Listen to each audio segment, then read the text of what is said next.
அனைவருக்கும் இனிய மாலை வணக்கம். ஐயனாடார் ஜானகி அம்மாள் கல்லூரி தமிழ்துறை சார்பாக நிகழக்கூடிய நூல் வாசிப்பு முற்றம் நிகழ்வு 275. இன்றைய நிகழ்வில் நம்மிடையே நூல் கருத்துரை வழங்குவதற்காக புதுக்கோட்டை ராஜகோபாலபுரம் மாநகராட்சி உயர்நிலைப் பள்ளியினுடைய பட்டதாரி ஆசிரியர், மதிப்பிற்கும் மரியாதைக்கும் உரிய கவிஞர் ரேவதிராம் அவர்கள் வருகை தந்திருக்கிறார்கள். ஒரு பள்ளி ஆசிரியர் ஒரு கவிஞராக இருப்பது என்பது ஒரு வருங்கால மாணவர்களுக்கான ஒரு பெரிய வெளிச்சமாக, தமிழ் மீதான ஒரு காதலை வளர்ப்பதற்கான ஒரு பெரிய களமாக இருக்கும். பல கவிஞர்கள் உருவாவதற்கு மிக பெரும் ஒரு வழிகாட்டியாகவும் இருப்பதற்கு இவர் துணை புரிவார் என்றே நம்புவோம். அன்னார் அவர்கள் 2022ஆம் ஆண்டு பஞ்சு மிட்டாய் காலங்கள் என்ற ஒரு முதல் கவிதை தொகுப்பு நூலை வெளியிட்டு இருக்கின்றார். இவரோட கவிதை தலைப்பெல்லாம் நான் பார்த்துட்டே வந்தேன். அந்த தலைப்புகள் எல்லாமே ரொம்ப ஈர்க்கிற மாதிரி இருக்கு. அதாவது காட்சி படிமங்களாக இருக்கு இவருடைய கவிதை தலைப்பை. பஞ்சு மிட்டாய் காலங்கள், கத்தரிப்பூ நிறத்தில் பூக்கும் உயிர், சிற்றலை மீது அமர் தும்பி, மழைக்க நம் காதல். பாருங்களேன், இந்த தலைப்பே வந்து என்கிட்ட நம்மள பெரிய பெரிய காட்சிக்குள்ள அழைச்சிட்டு போற மாதிரி இருக்கு. அதனால ஒருவேளை காட்சி படிம ஒரு கவிஞரா கூட இவரை பார்க்கறதுக்கான ஒரு தன்மை இருக்கு. இவருடைய அந்த முதல் நூலுக்கு பஞ்சு மிட்டாய் காலங்கள் அப்படிங்கிற அந்த முதல் நூலுக்கு தஞ்சை பிரகாசம் நினைவு விருது, கவிதை உறவு பரிசு முதலான விருதுகள் கிடைத்திருக்கின்றன. 100 அகநானூறு பாடல்களை எடுத்துக்கொண்டு புதுக்கவிதை வடிவத்திலே அதை படைத்திருக்கின்றார். அந்த கவிதை தொகுப்பு தான் மழைக்கண் அம் காதல். குறுந்தொகை பாடல்களை திரைப்பாடல்களோடு ஒப்பிட்டு அவர் எழுதிய அந்த நூலுக்காக வளர்தமிழ் சுடரொளி என்ற விருதினை பெற்றிருக்கின்றார்.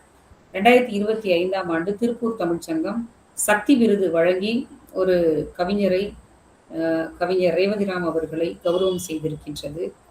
வேரல் பதிப்பகம் ஒரு 15 கவிதை நூல்களை சிறந்த நூல்களாக தேர்வு செய்திருக்கிறது. அந்த 15 கவிதை நூல்களில் இவருடைய கவிதை நூலும் அடக்கம். நின்று கழிக்கும் வெயில், பாருங்க, அதுவும் கூட பாருங்க, ஒருவேளை கரிசல் மண் சார்ந்து எழுதியிருக்கிறாரோ அப்படிங்கிற மாதிரியான ஒரு உணர்வை தோற்றுவிக்குது. இனிமேல் வெளிவரக்கூடிய ஒரு கவிதை நூலினுடைய பேர் கடவுளுடன் ஒரு கப் தேநீர். இன்னைக்கு இருக்கிற பேராசிரியர்கள், ஆசிரியர்களாக இருக்கட்டும், தமிழ் படித்தவர்கள் மீது ஏதோ வருவாங்க, பாடம் நடத்துவாங்க, பொருள் உரைகளை சொல்லுவாங்க, போவாங்க. அப்படிங்கிறத விட்டுட்டு ஒரு ஆசிரியர் படைப்பாளராகவும் இருப்பது அப்படிங்கிறது வந்து மிகச்சிறப்பு. ஏன்னா ஒரு கவிதைக்குள்ள பயணித்து ஒரு படைப்பாளரினுடைய அந்த எழுத்துக்களுக்குள் பயணித்து அந்த எழுத்துக்களினுடைய வாசத்தை அடுத்தடுத்த தலைமுறைக்கு கடத்தக்கூடிய பணிகளில் இருக்கக்கூடிய ஒரு தமிழாசிரியர் கவிஞராகவும் இருப்பது சிறப்பாக இருக்கிறது. ஞான செருக்குடைய பெண்கள் என்று பாரதி குறிப்பிட்டதை போல ஞான செருக்குடைய பெண்ணாக கவிஞர் ரேவதிராம் அவர்களை நாம் நோக்க முடிகிறது. ஒரு படைப்பாளர் இன்று ஒரு நூல் கருத்துரையாளராக நம் நிகழ்விற்கு வருகின்றிருப்பது மகிழ்ச்சி தருகிறது. பாலகிருஷ்ணன் ஐயா அவர்களினுடைய நூலினை எடுத்துக்கொண்டு பேச வருகின்றிருப்பது மீண்டும் உவப்பூட்டுகிறது. ஏன்னா அகஸ்தியர் மீது நிறைய விமர்சனங்கள் இருக்கு. பாலகிருஷ்ணன் ஐயாவினுடைய பார்வை எப்படி இருக்கிறது என்பதை தெரிந்து கொள்ள இந்த களம் ஒரு வழிவகுக்கும். அந்த அடிப்படையிலே கவிஞர் ரேவதிராம் அவர்களை மகிழ்ச்சி நிறைத்து இந்த அவையிலே அறிமுகம் செய்து விடைபெறுகிறேன். நன்றி, வணக்கம். நன்றிங்கம்மா. தொடக்க உரை வழங்கி சிறப்பித்த அருள்மொழி அம்மா அவர்களுக்கு நன்றி. இப்பொழுது நூல் கருத்துரைக்கான நேரம். ஆர் பாலகிருஷ்ணன் அவர்கள் எழுதியுள்ள அகத்தியர் ஒரு மீள் பார்வை என்ற நூல் குறித்து பேசுவதற்கு புதுக்கோட்டை ராஜகோபாலபுரம் மாநகராட்சி உயர்நிலைப் பள்ளியினுடைய பட்டதாரி ஆசிரியர் மற்றும் கவிஞர் ரேவதிராம் அம்மா அவர்களை அன்போடு அழைக்கின்றேன். அனைவருக்கும் வணக்கம். முதல்ல தொடக்க உரை வழங்கி என்னுடைய அறிமுகத்தை கொடுத்த அருள்மொழி அம்மா அவர்களுக்கு என் மனமார்ந்த நன்றி. இந்த நிகழ்வுக்கு நூலை குறித்து பேசுவதற்கான வாய்ப்பை கொடுத்த ஐயா அவர்களுக்கும் நன்றி. நான் ஆக்சுவலி சாருன்னு தான் அவங்களை கூப்பிடுவேன். ரொம்ப தமிழா அவங்க பேசினதுனால அதோட தொடர்ச்சியா எனக்கும் வருது. அனைவருக்கும் வணக்கம். ஒரு தமிழ்துறை வந்து வாசிப்புக்காக ஒரு நிகழ்வை வந்து தொடர்ந்து 275வது வாரமா நடத்துறதுங்கிறது எனக்கு ரொம்ப எப்படி சொல்றது, நாங்க தமிழ் படிக்கும் போதெல்லாம் இந்த மாதிரி ஒரு இதெல்லாம் இல்லை, கண்டிப்பா இல்லை. வாசிப்புக்கான முகாந்திரமும் எங்களுக்கு பெருசா இல்லை. அவங்க சுய விருப்பத்தின் அடிப்படையில படிச்சுக்கிட்டதுதான். அந்த வகையில எனக்கு இந்த கல்லூரியையும் இந்த கல்லூரியுடைய தமிழ் துறையையும் பாராட்டாம என்னால இருக்கவே முடியல. அவங்களுக்கு என்னுடைய நெஞ்சார்ந்த நன்றி. ஏன்னா மாணவர்கள்ட்ட இந்த மாதிரியான ஒரு வாசிப்பு அறிமுகத்தை நம்ம வழங்கும் பொழுது அவங்கவுங்களுக்கு தேவையான திசையை தேர்ந்தெடுத்துக்குவாங்க. அனைவருக்கும் நன்றி. நான் இன்னைக்கு எடுத்துக்கிட்ட நூல் வந்து அகஸ்தியர் ஒரு மீள்பார்வை. அம்மா சொல்லும் போதே சொன்னாங்க, மிகுந்த ஒரு கலக நூல்னே சொல்லலாம். அந்த அளவுக்கு நிறைய எதிர்மறை நேர்மறையான விமர்சனங்கள் இந்த அகஸ்தியர் குறித்த விஷயம் இருக்குது. இதை நான் துணிஞ்சுதான் இதை எடுத்தேன். இதை எடுப்போமா வேண்டாமான்னு ஃபர்ஸ்ட் யோசிச்சேன். வரவங்க எல்லாம் தமிழ் பேராசிரியர்கள், தமிழ் ஆர்வலர்கள் அப்படிங்கும்போது இது என்ன மாதிரியான விவாதமா ஆனாலும் சரி, இதை பத்தி நம்ம பேசியே ஆகணும் அப்படின்னு சொல்லி இந்த நூல் எடுத்தேன். அவர்கிட்ட கூட அனுப்பி கேட்டேன், இதை நான் பேசலாமா அப்படின்னு. பேசுறதுக்கு அனுமதி கொடுத்த அனைவருக்கும் நன்றி. நான் இதை பேசி முடிச்சதுக்கு பிறகு உங்களுடைய கருத்துகள் இருந்தா கூட சொல்லுங்க, நான் அதை ஏத்துக்க நான் முயற்சி பண்றேன். ஃபர்ஸ்ட் நான் கல்லூரியில படிக்கும்போது இந்த தேர்வு சமயத்துல காலையில மத்தியானம் அப்படி மாத்தி தேர்வுகள் வைக்கும்போது எங்க வீட்டுல எப்பவுமே ஒரு பழக்கம் இருக்கும். என்னன்னா கேடிவில பழைய படங்கள் ஓடிட்டே இருக்கும். நான் அதை பார்த்துட்டு தான் பரீட்சையே எழுத போவேன். அந்த மாதிரி நான் பார்க்கும்போது சில காட்சிகள் வந்து இன்னும் என்னுடைய மனக்கண்ணுல அப்படியே இருக்குது. காவு ஒரு கமண்டலத்துல வந்து தண்ணி வச்சிருப்பாரு ஒரு முனிவர். அதை தட்டி காக்கா தட்டி விட்ட உடனே அது அப்படியே ஓடும். அது விரிச்சதுனால அது காவிரி அப்படின்னு சொல்லி அந்த படத்துல வந்து சொல்லுவாங்க. அப்புறம் பொன்னின்லாம் பேர் வைப்பாங்க. அப்புறம் சிவனுக்கு கல்யாணம் நடக்கும் கைலாயத்துல. பார்த்தா எல்லாரும் அங்க போயிட்டனால தென்பகுதி வந்து தாழ்ந்து போகிற மாதிரி இருக்கிறதுனால அதை காப்பாத்துறதுக்காக அத ஒரு முனிவர் வருவாரு, அதே குள்ள முனி வந்து தன்னோட பாதத்தை தென்பகுதியில அழுத்தின உடனே வடமும் தென்னும் சமமாயிட்ட மாதிரி காட்சிகள் வரும். அப்ப எனக்கு தெரியாது அவர் ஒரு அகத்தியர். ஏன்னா நான் அது வந்து கல்லூரி ஒரு முதல் ஆண்டுங்கிறதுனால ரொம்ப ஆழமான தமிழ் புரிதலோட நான் தமிழ்ல சேரல. அது எப்படி சேர்ந்தேங்கிறதெல்லாம் அது வேற கதை. அப்போ எனக்கு வந்து ஒரு முனிவர், அவ்வளவுதான். முனிவர்னா கோவம் வரும். இதுதான் எனக்கு தெரிஞ்ச அகத்தியரை பத்தின விஷயம்.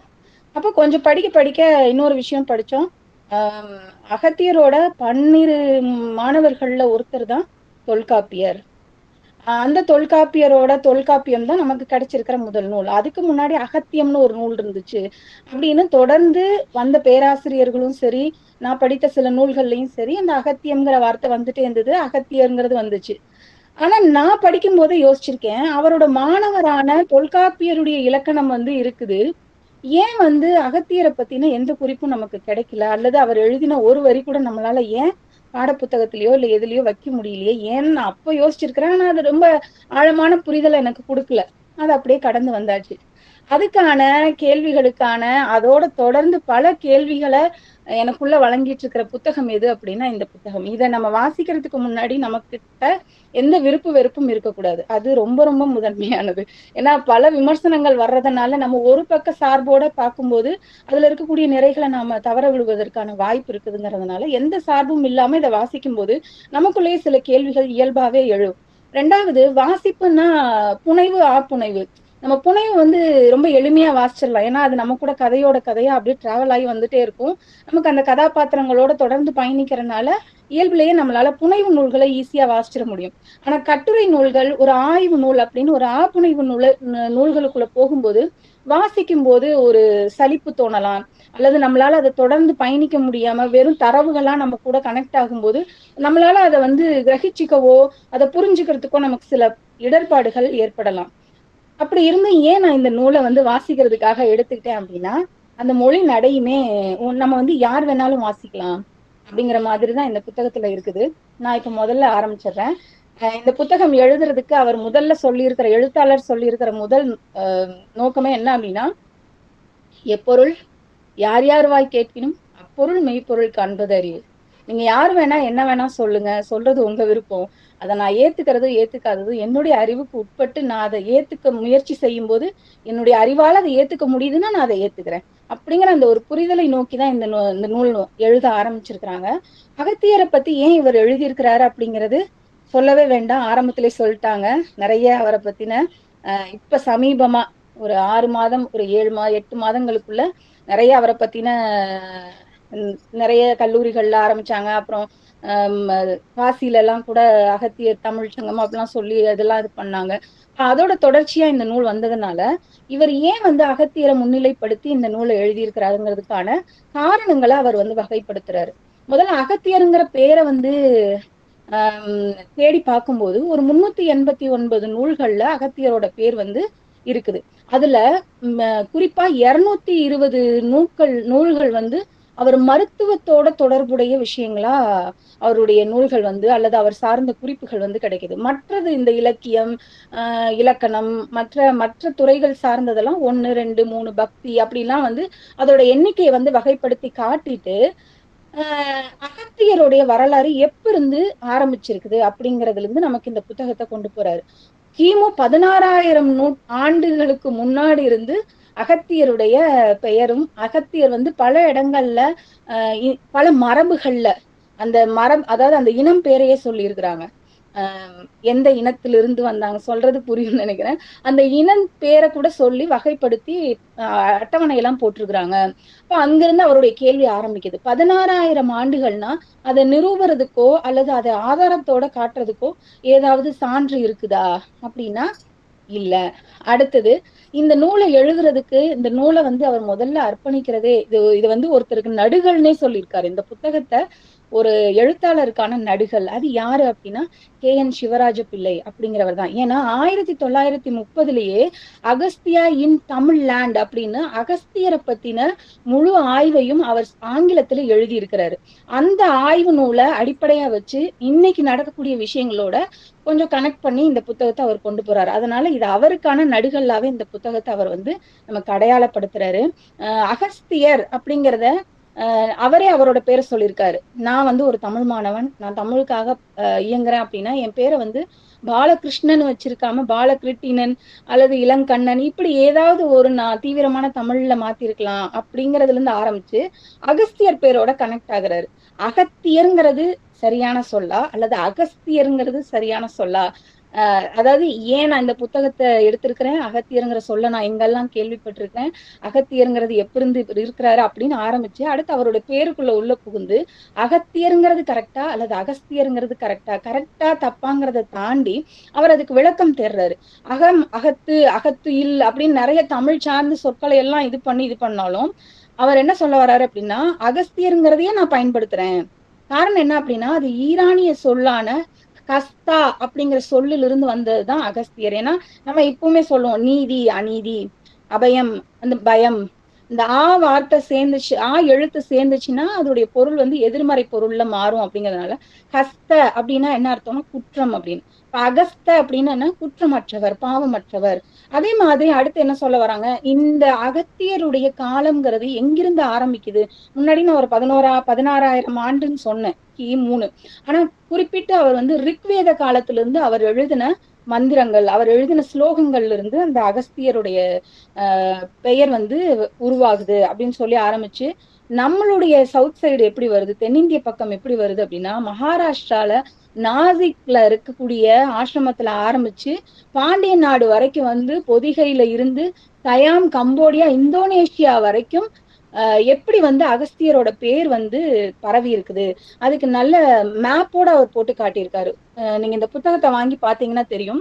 வேர்ல்டு மேப்ல எங்க ஆரம்பிச்சு எப்படி அந்த ஆரம்பிச்சு முடியிற இடம், எப்போதுமே ஆரம்பிக்கிறத விட முடியிற இடங்கள்ல வந்து அந்த எந்த ஒரு கொள்கையா இருந்தாலும் அதோட தாக்கம் வந்து அதிகமா இருக்கும். அதனால வட இந்தியா தென்னிந்தியாவை காட்டிலும் அகஸ்தியர் குறித்த கல்வெட்டுகளோ அல்லது அகஸ்தியர் குறித்த குறிப்புகளோ தெற்காசிய நாடுகள்ல அதிகமா இருக்குது அப்படிங்கறத சான்றோட அவர் வந்து காட்டியிருக்காரு.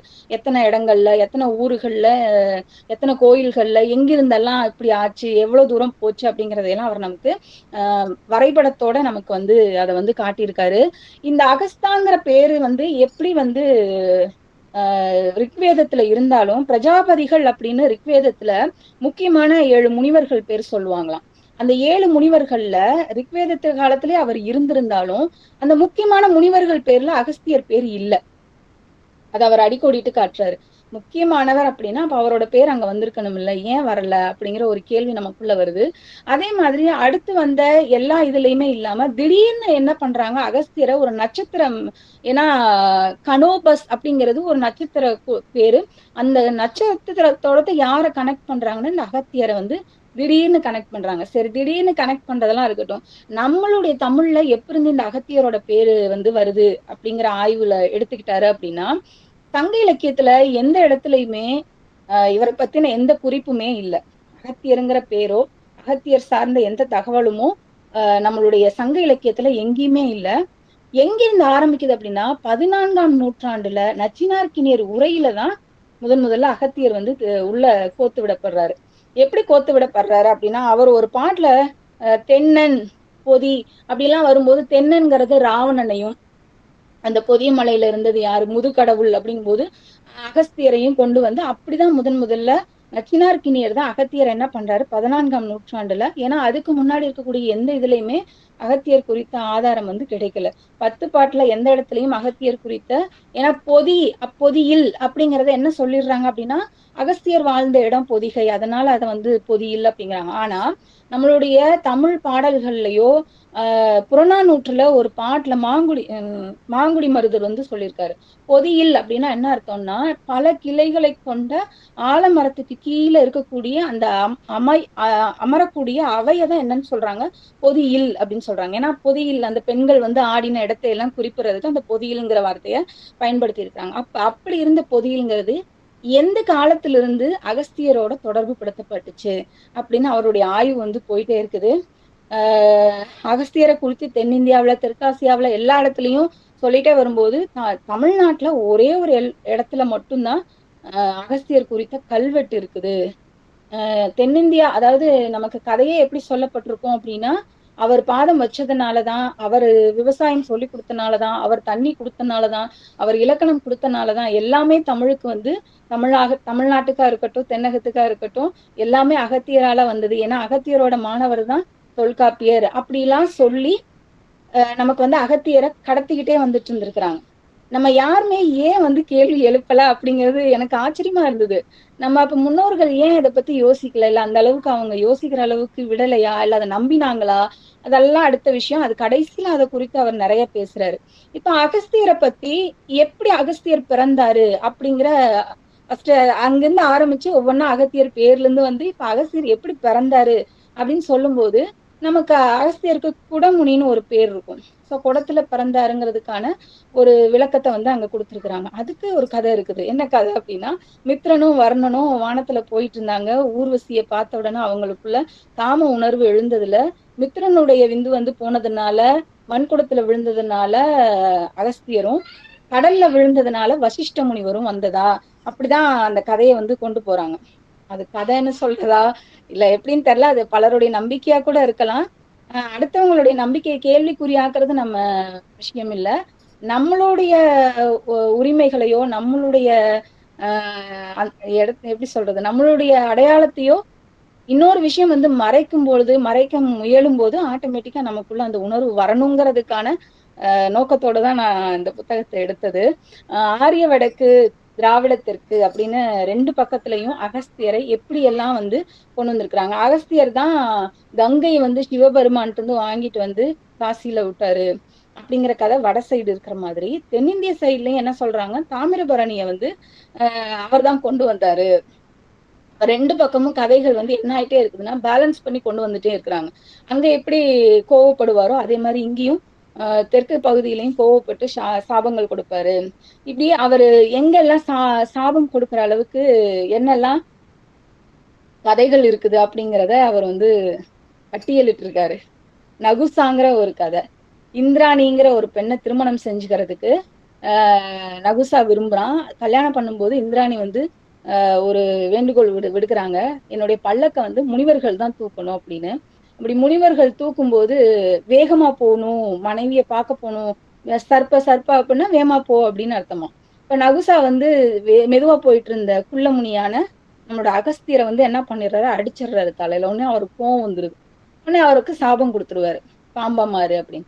இப்படின்னு அவர் சாபம் கொடுத்த கதைகளை வந்து நமக்கு பட்டியலிடுறாரு. ஊர்வசி, ஜெயந்தா, நாரதர், இது நமக்கே தெரியும். ஊர்வசி நடனம் ஆடுவாங்க, ஜெயந்தா பார்த்த உடனே ஊர்வசியோட நடனத்துல வந்து பிசகு ஏற்படும், இப்படி அவங்களுக்கு சாபம் கொடுக்கறது. அடுத்து சுண்டா எங்க வந்துடுறாங்க, ராமாயணத்துக்கு வந்துடுறாங்க. தாடகை இருக்காங்களா, அவங்களுடைய கணவனை வந்து கொல்றது. அடுத்து குபேரனுக்கும் மணிமாறனுக்கும் இருக்கக்கூடிய நட்புல ஏற்பட்ட விரிசல். கடைசியா பாண்டிய மன்னன் இந்திரயும்ன அப்படிங்கிற ஒரு பேரை வந்து அவரே ஆச்சரியமா சொல்றாரு, எழுத்தாளரே. பாண்டிய மன்னர்கள் நான் எத்தனையோ பேரை படிச்சிருக்கிறேன், ஆய்வுக்காக எடுத்திருக்கிறேன். ஆனா இந்திரயம்னுங்கிற ஒரு பேரை வந்து ஒரு பாண்டிய மன்னன் இருந்தானாங்கிறது எனக்கு ரொம்ப ஆச்சரியமா இருக்குது. எங்க இருந்தான்னு தெரியல. ஆனா இந்த இந்திரயம்னுங்கிற பேரை எங்க பயன்படுத்திட்டு இருக்கிறாங்கன்னா, இப்பயும் ஒடிசால இருக்கக்கூடிய பழங்கதைகள்ல இந்த பேரை வந்து பயன்படுத்திட்டு இருக்கிறாங்க. இந்த தொடர்ச்சி வந்து எவ்வளவு இடங்களை தாண்டி இன்னும் பயணிச்சுக்கிட்டே இருக்குது அப்படிங்கிறத சொல்லியிருப்பாரு. இவர் அது வரைக்கும் அந்த அகஸ்தியரை பத்தின பிரச்சனை அவருக்கு வரல. அது அவங்கவங்களுடைய நம்பிக்கை. எங்க பிரச்சனை வருது அப்படின்னா, தொல்காப்பியருக்கு தமிழை சொல்லிக் கொடுத்தது அகஸ்தியர் தான் அப்படின்னு வரும்போது, அவருக்குள்ள ஏற்படக்கூடிய கேள்விகளை நமக்கு கட்டுரைகள்ல நிறைய இடங்கள்ல சொல்லியிருக்கிறாரு. ஏன்னா ரிக்வேத காலத்துல ஆரம்பிக்கக்கூடிய அகஸ்தியர், ஏன்னா ரிக்வேத காலம்ங்கிறதே நமக்கு தெரியும். கிமுக்கெல்லாம் முன்னாடி போயிட்டு இருக்கும். வேத காலத்திலயும் முதன்மையானது ரிக்வேத காலம் தான் அப்படின்னு நமக்கு தெரியும். ரிக்வேத காலத்துக்கு அப்புறம் யஜுர் வரும், சாம வரும், அதர்வனம் வரும். இத்தனை வேத காலத்தையும் தாண்டி இதிகாச காலம் வரும். இதிகாச காலமே ஒரு காலத்துக்கும் இன்னொரு காலத்துக்கும் இடையில பல ஆயிரம் ஆண்டுகள் வந்து இடைவெளி இருக்கும். அதாவது ராம அவதாரத்துக்கும் பரசுராம அவதாரத்துக்கும் இடையில நிறைய ஆண்டுகள் வந்து இடைவெளி இருக்கும். ஆனா எல்லா இடங்கள்லயும் யாருடைய பெயர் தொடர்ந்து வந்துட்டே இருக்குது அப்படின்னா, அகஸ்தியரோட பேர் வந்து தொடர்ந்து வருது. எப்படி அப்படின்னா, ராமன் வந்து வனவாசம் போறதுக்கு கிளம்பும் போது பஞ்சவட்டியில போய் இருங்க அப்படின்னு சொல்லி சீத்தையையும் ராமனையும் வழி அனுப்புறதே யாரு அப்படின்னா அகஸ்தியருங்கிற பேரை தான் அங்க குறிப்பிட்டிருக்கிறாங்க. சரி, அங்க போய் பஞ்சவட்டியில போய் தங்கிட்டாங்க. பஞ்சவட்டியில தங்கின உடனே ராவணன் வந்து சீதாவை தூக்கிட்டு போயிடுற. அப்படி அவரை எப்படி காப்பாத்துறதுங்கிற அந்த சுக்ரீவன் கூட கலந்தாலோசிக்கும் போது அங்கதன் வந்து அனுமன்ட்ட சொல்லுவான், நீ இப்படி தென் பக்கமா போ, அங்க வந்து ஒரு பொதிய மலை இருக்கும், அந்த இடத்துல அகஸ்தியர் அங்க இருக்காரு ஆசிரமத்தோட, அங்க போ. அங்க ஒரு கேள்வி வருது, எங்க பஞ்சவட்டி போன்னு சொன்ன அகஸ்தியர் அங்க இருக்கும்போது எப்ப தென்னிந்தியாவுக்கு ஒரு 1300 கிலோமீட்டர் தாண்டி எப்படி அவர் பயணிச்சு பொதிகை மலைக்கு வந்தாரு? அங்க இருக்கக்கூடிய அகஸ்தியர் எப்படி இங்க வந்தாரு? அப்போ ஒரு அகஸ்தியரா பல அகஸ்தியரா? பல காலத்திலயும் பல அகஸ்தியர் இருந்தாங்களா, அல்லது ஒரே காலத்துல பல அகஸ்தியர் இருந்தாங்களா அப்படின்னு ஏகப்பட்ட கேள்விகளை நமக்கு வந்து காரண காரியங்களோட விளக்கிட்டே வர்றாரு. கேள்வியும் நம்மளை கேட்கிறாரு, நீங்களே யோசிங்க அப்படின்னு நம்மளுடைய இதுக்கும் அவர் சில கேள்விகளை விடுறாரு. சரி, இது ஒரு கதை அப்படின்னா, அடுத்து பரசுராமன் கதை வருது. யாரோட? அகஸ்தியரோடய சேர்ந்து வருது. என்ன கதை அப்படின்னா, கேரளாவை வந்து உருவாக்குனதே பரசுராமர் தான். அவர் வந்து கையில வச்சிருந்தது அந்த ஆயுதத்தை பயன்படுத்தி ஒரு அடி கடல்ல அடிச்சதுனால துண்டா விழுந்ததுதான் கேரளம் அப்படின்னு இன்னைக்கும் கேரளத்துல பரசுராமருடைய கதைகள் வந்து இதாயிட்டு இருக்குது. இதை என்ன அவர் பாக்குறாரு அப்படின்னா, இது வந்து ஒரு அரசியல் நோக்கத்தோடு திணிக்கப்பட்டு கொண்டு இருக்கிற ஒரு ஆதிக்க வடிவத்தினுடைய குறியீடுகளா அவர் இதை சொல்றாரு. நேரடியா அகஸ்தியர்னு ஒருத்தர் இருந்தாரா இல்லையா, அவருக்கும் எனக்கு எந்த வாக்கியாவரப்பு சண்டையும் கிடையாது. ஆனா இருந்தாரா இல்லையாங்கிறத வந்து நோக்கி பயணிக்கும் போது தொல்காப்பியருக்கும் அகஸ்தியருக்கும் நடக்கக்கூடிய அந்த கதை வந்து இருந்த சாபத்திலேயே அதுதான் மட்டமான சாபம். மனைவி லோபமுத்திரையை கூட்டிட்டு வர்றதுக்காக மாணவன் தொல்காப்பியரை அனுப்பி வைப்பாராம். தொல்காப்பியர் வந்து லோபமுத்திரை கூட்டிட்டு வந்துட்டு இருக்கும்போது ஒரு பெரிய வெள்ளம் வருது. அதுல இருந்து அவங்களை காப்பாத்துறதுக்காக ஒரு குச்சி முனையை வந்து அவங்கள புடிச்சுக்க சொல்லிடுவாராம். ஏன்னா அவங்கள பார்க்காம கூட்டிட்டு வரணுங்கிறது அகஸ்தியருடைய கட்டளை. அதை மீறிட்டனால மனைவி மேலையும் தொல்காப்பியர் மேலையும் சாபம் விட்டதா நம்ம கதைகள் வந்து சொல்றதா அவர் வந்து சொல்றாரு. இதுல எல்லாத்துலயுமே தொல்காப்பியர் திருப்பி சாபம் விட்டதுன்னா நம்ம சவுத் சைடு தான் நடந்திருக்குது. வேற எங்கேயும் சாபம் விட்டவங்களுக்கு திருப்பி சாபம் விட்டதா சொல்லல. தொல்காப்பியர் திருப்பி அகஸ்தியருக்கு சாபம் விட்டதா சொல்லி இது பண்றாங்க. இப்படி சொல்லிட்டு இருக்கும்போது தொல்காப்பியம் 1610 நூற்பாக்கள் கொண்டது. அதுல என்மனார் புலவர், அதாவது முன்னாடி இருக்கிறவங்க சொன்னாங்க அப்படிங்கிற அந்த இதுல சொல்லும் போது 343 இடங்கள்ல குறிப்பிட்டிருக்கிறாங்க. ஒருவேளை தனக்கு சாபம் விட்டதுனால குருவோட பேரை சொல்லாம விட்டுட்டாரு அப்படின்னு நினைச்சா கூட அந்த நூலுக்கு வந்து ஆயிரம் பாடினவங்களும் தலைமை ஏத்து நடத்தினவங்களுமே அவருடைய நண்பர்கள் தான். அதங்கோட்டாசானும் பணம்பாரனாரும் அவங்களுடைய நண்பர்கள். அவங்க ஏன் 2 இடத்துல ஏதாவது ஒரு இடத்துல கூட தன்னோட குரு பேரை வந்து சொல்லாம விட்டாங்க? ஏன்னா அப்படி ஒருத்தர் இருக்கிறதா அவங்களுக்கே தெரியாது, இருந்தாலும் சொல்றதுக்கு அப்படிங்கிற மாதிரி அவர் வந்து இந்த புத்தகத்தை முடிச்சிருப்பாரு. இன்னும் தொடர்ந்து ஏன் வந்து அகத்தியரை வந்து காரண காரியத்தோட விளக்கணும் அப்படிங்கிறதுக்கு நிறைய சங்க இலக்கிய பாடல்களை விளக்கம் கொடுத்து நமக்கு வந்து சொல்லியிருக்காரு. பின்னாடி ஃபுல்லா இவ்வளவு தமிழ் செறிவுள்ள தமிழ் இலக்கண புலமை உள்ள நம்மளுடைய மொழிக்கு அகத்தியர் தான் தமிழ் சொல்லி கொடுத்தாருங்கிறத நம்மளால ஏத்துக்கவே முடியல. ஏன்னா அகத்தியர் எழுதினதாகவோ, ஏன்னா அகத்தியர் பத்தி கிடைச்சிருக்கிறது எல்லாமே மருத்துவம் சார்ந்த குறிப்புகள் தான் கிடைச்சிருக்கே தவிர இலக்கணம் சார்ந்து மொழி சார்ந்து எந்த விதமான குறிப்புகளும் கிடைக்கல அப்படிங்கிறத இந்த புத்தகத்துல வந்து தெளிவா சொல்லியிருக்கிறாங்க. நான் எனக்கு கொடுத்த நேரத்துல சரியா பேசிட்டேன்னு நினைக்கிறேன். ஏன்னா இதுக்கு மேல பேசினா அது வந்து பாடம் ஒப்பிக்கிற மாதிரி ஆயிரும். எப்படி அந்த புத்தகம் ஆரம்பிச்சாங்க, எந்த நோக்கத்துக்காக இந்த புத்தகத்தை எழுதியிருக்கிறாங்க, இதனுடைய போக்கு எப்படி இருக்குது, அகஸ்தியர்னா பேர் எங்கிருந்து வந்தது, அவர் எப்படி பிறந்தாரு, அவர் எங்கெல்லாம் சாபம் விட்ட கதைகள் இருக்குது, அவரை பத்தின என்னென்னலாம் கிடைக்குது, அப்படி கடைசியா சொல்லிட்டு வந்து கடைசியில நம்மளுடைய தமிழ் சமூகத்தோட, ஏன்னா அவர் வந்து இவரை உரசி பாக்குறதுக்கா உரைகள்லாம் எடுத்துக்கிட்டது எது அப்படின்னா நம்மளுடைய சங்க இலக்கியங்களை தான். சங்க இலக்கியம் சொல்லலாம் சொல்லக்கூடாதுன்னெலாம் நிறைய வாதங்கள் இருக்குது, அது அடுத்த விஷயம். அந்த உரைகள்ல பயன்படுத்தி தான் இவர் வந்து பின்னாடி வந்து நிறைய சங்க இலக்கிய பாடல்களை நூலோட அந்த பேரோட குறிப்பிட்டு இந்த இடத்துல இந்த பொருளோட சொல்லியிருக்கிறாங்க. நால் வர்ணம், நாலு வர்ணங்கள் தான் முக்கியம் அப்படிலாம் சொல்லிட்டு இருக்கும்போது எதனால மாங்குடி மருதன் வந்து 4 சொல்லி 4 தெய்வங்களை, 4 உணவுப் பொருளை, 4 இனத்தை ஏன் பட்டியலிட்டு சொல்றாங்க அப்படிங்கிறது முதற்கொண்டு நமக்கு ரொம்ப எந்த பாரபட்சமும் இல்லாம பேசியிருக்கிறதா நான் நம்புறேன். இந்த நூலை கண்டிப்பா வாசிச்சு பார்த்துட்டு இதுல இருக்கக்கூடிய குறைநிறைகளை நம்ம பின்னாடி கலந்து பேசிக்கும் போது இது மாதிரியான இடை செருகல்கள் வந்து தமிழ்ல இருந்து தப்பிக்கிறதுக்கான வாய்ப்பு இருக்குன்னு நம்பி உங்கள் அனைவருக்கும் நன்றி. நன்றி. ஒரு சிறப்பான ஆய்வு நூல். அவங்க சொன்னது மாதிரி அது ஒரு புனைவு நூலை வாசிக்கின்ற மனநிலை என்பது வேறு. புனைவல்லாத அந்த கட்டுரை நூல்களினுடைய வாசிக்கின்ற மனநிலை குறித்து அழகாக பேசினார்கள். கேள்விகள் தான் ஒரு அறிவை வந்து விசாலமாக்கக்கூடியது. ஆய்வினுடைய தொடக்கமும் அதுவே தான். எனவே அப்படி பல கேள்விகளினுடைய விடையாக அமைந்திருக்கக்கூடிய அந்த நூல், அதை ரொம்ப அழகாக இங்கே எடுத்து பேசினார்கள். ஏகே செட்டியார் குடகு என்று ஒரு நூல் எழுதியிருப்பார். அது காவேரி உற்பத்தி ஆகின்ற இடத்தை நேரில் போய் பார்த்து எழுதிய நூல். அதிலும் இந்த அகத்தியர் குறித்ததான நிறைய செய்திகள் எல்லாம் அவரும் அங்கே குறிப்பிட்டிருப்பார். சித்த மருத்துவம் தொடர்பாக ஒரு அகத்தியர் இருக்க வாய்ப்பு இருக்கின்றது. அதனுடைய நீட்சியாக அகத்தியர் குறித்த ஒரு பதிவுகள் எப்படியெல்லாம் இலக்கியங்கள்ல இடம்பெற்றிருக்கிறது என்பதை மிக அழகாக ரேவதிராம் அம்மா அவர்கள் எடுத்துரைத்து பேசினார்கள். மகாபாரத கதையான அந்த நகுசனுடைய கதையிலும் அகத்தியர் இடம்பெறுகின்றார். எனவே அகத்தியர் குறித்த இன்னும் கூடுதலான விவாதத்திற்குரியதாக அந்த நூலை இந்த அறிமுகம் செய்து வைத்திருக்கக்கூடிய ரேவதிராம் அவர்களுக்கு நன்றியை தெரிவித்துக் கொள்கிறோம். நன்றிங்கம்மா. இந்த நிகழ்வு குறித்து கருத்துரை வழங்குவதற்கு மலேசியாவை சார்ந்த குணசீலன் சுப்பிரமணியன் ஐயா அவர்களை அன்போடு அழைக்கின்றோம். அனைவருக்கும் இனிய வணக்கம். கவிஞர் ஆசிரியர் ரேவதிராம் அவர்களுக்கு முதலில் நம்முடைய நன்றியும் பாராட்டுகளும். பேராசிரியர் அவர்கள் மிக துல்லியமான செய்திகள், பாலகிருஷ்ணனுடைய நூலிலிருந்து மிக துல்லியமான செய்திகளை நமக்கு எடுத்து எம்பி இருக்கின்றார். அந்த நூலில் அகஸ்தியர்ன்ற போதே அது சர்ச்சைக்குரியதான் இருக்கும் அப்படின்னு நானும் நினைச்சேன். ஏன்னா பாலகிருஷ்ணன் போன்ற அதாவது பொதுவில் திராவிட சிந்தனையை கொண்டவர்கள் அப்படிங்கிற ஒரு கான்டெக்ஸ்ல அவரை பார்க்கப்படுகிற சூழல்ல அவருடைய புத்தகத்தோட பேர் அகஸ்தியர்னும் போது கொஞ்சம் நமக்கு அதுல ஏதோ ஒரு முடிச்சு இருக்கின்ற மாதிரி தான் தெரிஞ்சுது. அகஸ்தியரை பொறுத்த வரைக்கும் அவர் சர்ச்சைக்குரிய மனிதராக தான் காட்டப்படுகிறார். இருந்தாலும் அவருக்கு நமக்கு எப்படி அவர் கற்பிக்கப்படுகிறார்னா ஒரு தெய்வத்தன்மை வாய்ந்த தொன்மம் சார்ந்த ஒரு முனிவராகத்தான் நமக்கு காட்டப்பட்டிருக்கிறார். நாம் பார்த்த அகஸ்தியர் வந்து சீர்காழி கோவிந்தராஜன் தான். அப்படித்தானே திரைப்படங்கள்ல நமக்கு காட்டப்பட்டு இருக்கிற அந்த செய்தி. ஆனா அதுக்கு அப்பாற்பட்டு தமிழ் ஆய்வு உலகில் அவர் வந்து இன்னும் தொடர்ந்து ஆய்வு செய்யப்படுகிறார், சர்ச்சைக்குள்ளாக்கப்படுகிறார் என்ற செய்தியெல்லாம் நம்ம பார்க்குறோம். எது எப்படி இருந்தாலும் இந்த ஆரிய திராவிட அரசியல் சூழல்ல யார் அவர் சொன்னதான் எப்பொருள் யார் யார் வாய் கேட்பினும் அப்பொருள் மெய்ப்பொருள் காண்பது அரிது.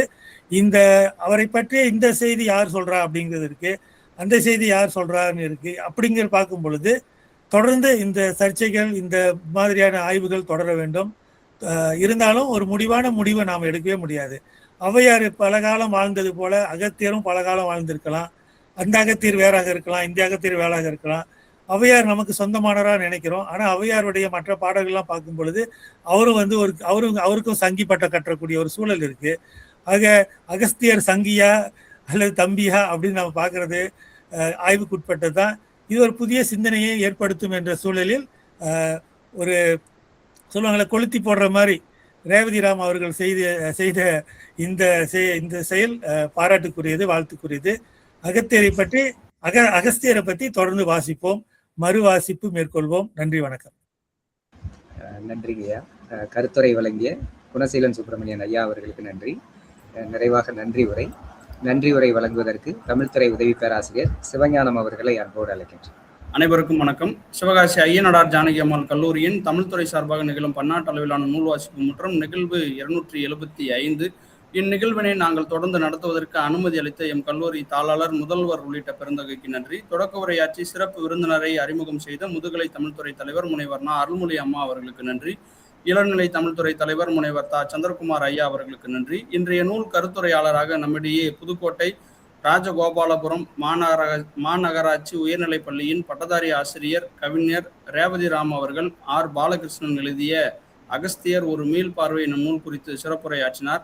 அகஸ்தியர் பற்றிய அடிப்படையான கருத்தாக்கங்களை எடுத்துரைத்தமை, மொழி நடை பற்றி கூறியமை, 389 நூல்களில் அகஸ்தியர் பற்றிய குறிப்புகள் இடம்பெற்றமை, 280 இடங்களில் மருத்துவம் சார்ந்தவராக அகஸ்தியரை அடையாளப்படுத்தியமை, KN சிவராசப்பிள்ளையின் நடுகல்லாகிய நூலை கருதியமை, தன்னுடைய பெயர் குறித்தான ஆய்வினை அகஸ்தியரோடு நுணுகி ஆராயும் பாங்கு, ஈரானிய சொல்லிலிருந்து அகஸ்தியர் என்ற சொல் பிறந்ததாக சுட்டிக்காட்டியமை, உலக நாடுகள் வரை அகஸ்தியர் பெயர் பரவிய இடங்களை இனங்காட்டியமை, முக்கியமான 7 முனிவர்களில் அகஸ்தியர் பெயர் இடம்பெறாமை, அகஸ்தியரை நட்சத்திரங்களோடு பொருத்தி காட்டியமை, 14ஆம் நூற்றாண்டில் வாழ்ந்த நச்சினார்க்கினியர் உரையில் அகஸ்தியர் பற்றிய குறிப்பு இடம்பெறுதல், வட இந்தியா மற்றும் தென்னிந்தியாவில் அகஸ்தியர் குறித்தான கதைகளை எடுத்துரைத்தமை, ரிக்வேத காலம் தொடங்கி இதிகாச காலம் வரை பயணம் செய்யும் அகஸ்தியர் பெயர் குறித்த கருத்தாடல்கள், 343 இடங்களில் என்ப மொழிப என சுட்டும் தொல்காப்பியத்தில் அகத்தியர் பற்றி குறிப்பிடாத நிலை,